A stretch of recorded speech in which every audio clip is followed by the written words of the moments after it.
வணக்கம். எலெக்ஷன் வந்துட்டாலே போதும். வாக்கு உறுதிகளுக்கு பஞ்சமே இருக்காது இல்லையா? ஆனா இந்த தடவை தமிழ்நாட்டுல ஒரு மெசேஜ், ஒரு வாக்கு உறுதி எல்லார்கிட்டயும் பயங்கரமா பேசப்படுது. அதுதான் அந்த 12,000 ரூபாய் விஷயம். உண்மையிலே இது என்ன? இதுக்கு பின்னாடி இருக்கிற அரசியல் கணக்கு என்ன? இதனால நமக்கு என்ன நடக்க போகுது? வாங்க இத பத்தி கொஞ்சம் விரிவா பார்க்கலாம்.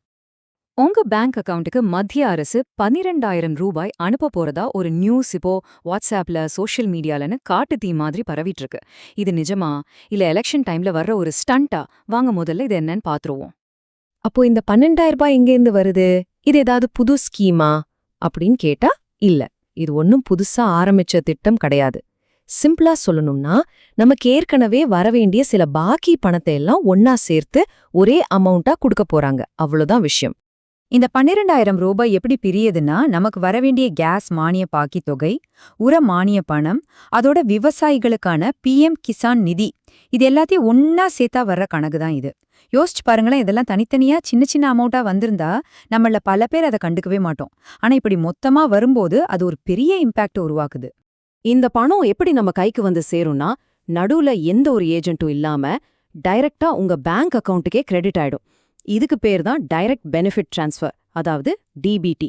இதனால என்ன நன்மைனா, முழு பணமும் நமக்கே வந்து சேருது, தப்பான ஆளுங்களுக்கு போறதும் தடுக்கப்படுது. சரி, இந்த 12,000 ரூபாய் அறிவிப்ப நம்ம சும்மா ஒரு பண பரிமாற்றமா மட்டும் பார்க்க முடியாது. இதுக்கு பின்னாடி ஒரு பெரிய அரசியல் கணக்கு இருக்கு.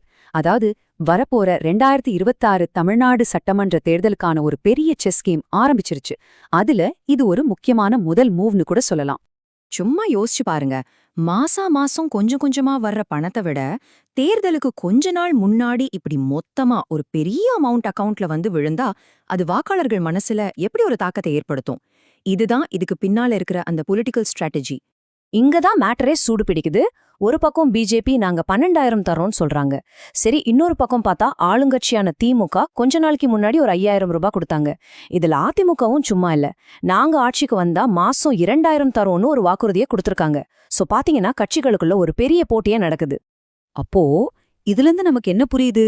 இந்த எல்லா அறிவிப்புகளுமே 2026 தேர்தலுக்கான ஒரு ட்ரெய்லர் மாதிரிதான். கட்சிகள் இப்பவே தேர்தல் களத்தை சூடு பிடிக்க ஆரம்பிச்சுட்டாங்க.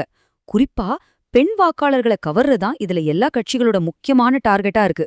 சரி, இந்த அரசியல் வாக்குறுதிகள் எல்லாம் ஒரு பக்கம் இருக்கட்டும்.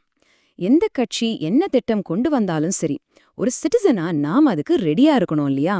அதுக்கு நம்ம கையில என்னென்ன டாக்குமெண்ட்ஸ் எல்லாம் கரெக்டா இருக்கணும். வாங்க அத பத்தி ஒரு குட்டி செக்லிஸ்ட் பாத்துடலாம். கவர்மெண்டோட எந்த உதவியா இருந்தாலும் சரி, இந்த 3 விஷயங்கள் ரொம்ப ரொம்ப அடிப்படை. உங்க ஆதார் கார்டு, ரேஷன் கார்டு, அப்புறம் பேங்க் பாஸ்புக், இதெல்லாம் முதல்ல உங்ககிட்ட சரியா அப்டேட்டடா இருக்கான்னு செக் பண்ணிக்கோங்க. இதுல ரொம்ப ரொம்ப முக்கியமான ஒரு விஷயம் இருக்கு. நீங்க முதல்ல செக் பண்ண வேண்டியது என்னன்னா, உங்க ஆதார் கார்டை பேங்க் அக்கவுண்டோட லிங்க் பண்ணிருக்கீங்களா? அதே மாதிரி உங்க மொபைல் நம்பரோடையும் ஆதார் லிங்க் ஆயிருக்கான்னு பாத்துக்கோங்க. இதுதான் ஃபர்ஸ்ட் ஸ்டெப். இதெல்லாம் கரெக்டா இருந்தாதான் பணம் எந்த ஒரு தடையும் இல்லாம நம்ம அக்கவுண்ட்டுக்கு வந்து சேரும். இது மட்டும் இல்லாம சில குறிப்பிட்ட திட்டங்களுக்கு எக்ஸ்ட்ரா டாக்குமெண்ட்ஸ் தேவைப்படும். உதாரணத்துக்கு விவசாயம் சம்பந்தப்பட்ட திட்டங்களுக்கு பட்டா, சிட்டா மாதிரி நிலப்பத்திரங்கள் கேட்பாங்க.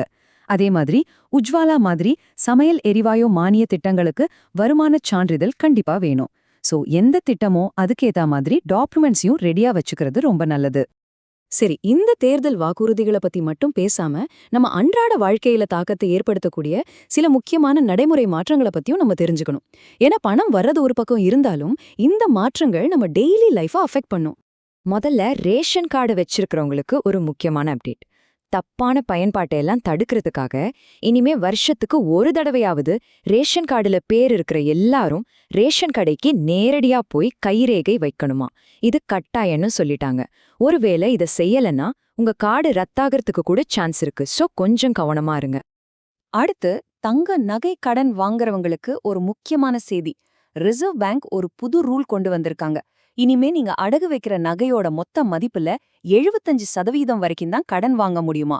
இதனால முன்னாடி கிடைச்சதை விட இனிமே அவசரத்துக்கு கொஞ்சம் குறைவான தொகை தான் கடனா கிடைக்கும். இத மனசுல வச்சுக்கோங்க. கடைசி ஒரு நல்ல விஷயம், நம்மளோட பாதுகாப்புக்காக இப்போ எல்லா அரசு பேருந்துகள்லயும் GPS ட்ராக்கிங் சிஸ்டமும் ஒரு எமர்ஜென்சி பட்டனும் பொருத்திட்டு வர்றாங்க.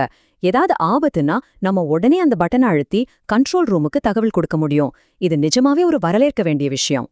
சரி, ஒரு பக்கம் இந்த மாதிரி பண வாக்குறுதிகள், இன்னொரு பக்கம் இந்த மாதிரி நிர்வாக மாற்றங்கள். இது எல்லாத்தையும் ஒன்னா சேர்த்து பார்க்கும்போது நமக்கு என்ன புரியுது? இதோட பெரிய பிக்சர் என்னவா இருக்கும்? ஒருத்தர் இத ரொம்ப அழகா சொல்லியிருந்தாரு. தமிழக மக்கள் மீது பணமழை கொட்டப் போகிறது அப்படின்னு. இதுல இருந்தே தெரியுது, தேர்தல மனசுல வச்சு நலத்திட்டங்கள்ங்கிற பேர்ல வாக்குகளை வாங்க எவ்வளவு பெரிய போட்டி நடக்குதுன்னு.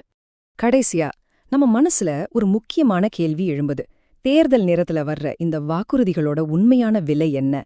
இது நிஜமாவே மக்களோட நலனுக்காக மட்டும்தானா, இல்ல வெறும் ஓட்டு வாங்குறதுக்கான ஒரு தந்திரமா? வாக்காளர்களான நாம ஒவ்வொருத்தரும் இத பத்தி கண்டிப்பா யோசிக்கணும். அது ரொம்ப அவசியம்.